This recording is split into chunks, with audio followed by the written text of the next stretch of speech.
Hi, everybody. So, this is one of my all time favorite stories. And what's even better is it has a super cool song at the end. So, the name of this book is called Funky Chicken, a bushy tale of crocs and chucks.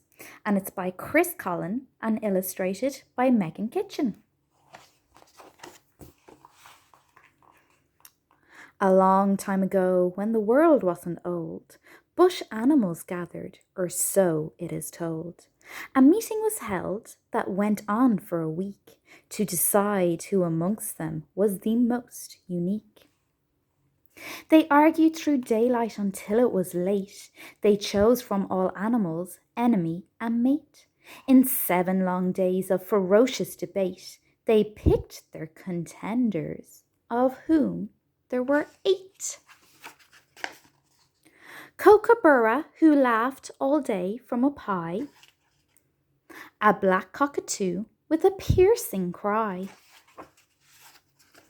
the burrowing wombat who lived in a log, a beautiful slippery green tree frog, the dangerous dingo with a teeth-gnashing bite, the bulgy-eyed possum who came out at night, and a sneaky old croc who would give you a fright. After the animals had all had their say and the sun went to bed on that 7th day, the most unique creature of both great and small, far from minute, although not very tall, the rarest, the strangest, the weirdest of all, was Rare Funky Chicken, with a very odd call.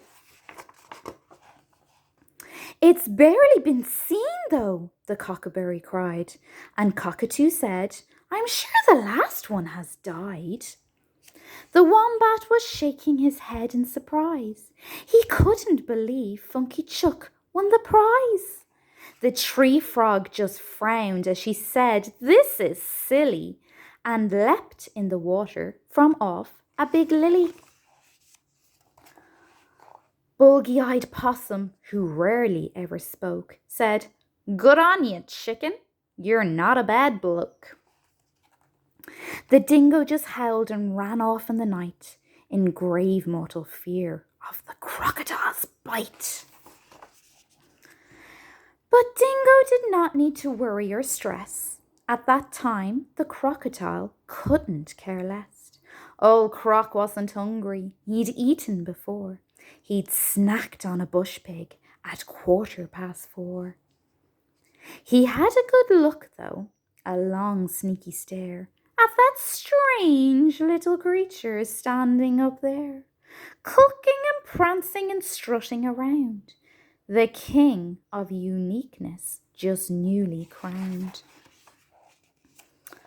And Croc began thinking, "I wonder, I do, if Funky Chuck tastes like grey kangaroo, or would he be more like a black cockatoo? One thing was for sure, though, the taste would be new." He had one last thought, slinking off in the night. To munch on that chuck would be such a delight.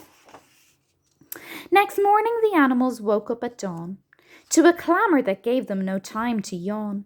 That chicken was strutting around like a freak, yelling, "I'm Funky Chicken, the most unique."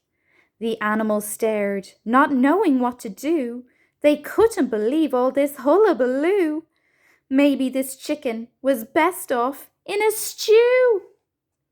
Kookaburra laughed, saying, "What a strange fellow." The cockatoo said, "He does seem a bit shallow." The wombat just couldn't believe his own eyes. The chuck was so loud for a thing of its size. "I'm Funky Chicken, the most unique." The tree frog said, "Funky Chuck is not cool. This gibber and jabber, he looks like a fool."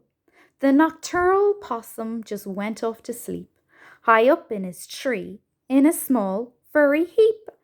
Funky Chicken is cool, the most unique. Funky Chicken is great. Then Dingo howled out, bring the chuck over here. My breakfast can start with a chunk of his ear. That Chuck didn't listen to what they were saying. All day he went on with his bragging and braying. Funky Chicken is great. Funky Chicken is grand. The coolest animal in all of the land. The clamour went on for the rest of that day. By night time they all wished he'd just go away. There was one among them who wished him to stay. Old Croc had been watching him closely all day. Croc didn't care about old Dingo Dog or burrowing Wombat who lived in a log. Old Croc had other ideas on that night. He only had one creature set in his sight. The one thing that night that kept his lips licking. Yes, sneaky old Croc tried to eat Funky Chicken. Although you now know Funky Chucks aren't too smart, they move very quickly when given a start. And with Lady Luck by his side on that day, the Croc missed his mark and the Chuck got away. You can't eat me, Croc. I'm far too unique. And he ran for the rest of that week. He ended up somewhere beyond Humpty Doo, on an old egg farm with Bob and his lovely wife Sue. There he wound up with some chucks in a pen, and the bush never saw Funky Chicken again.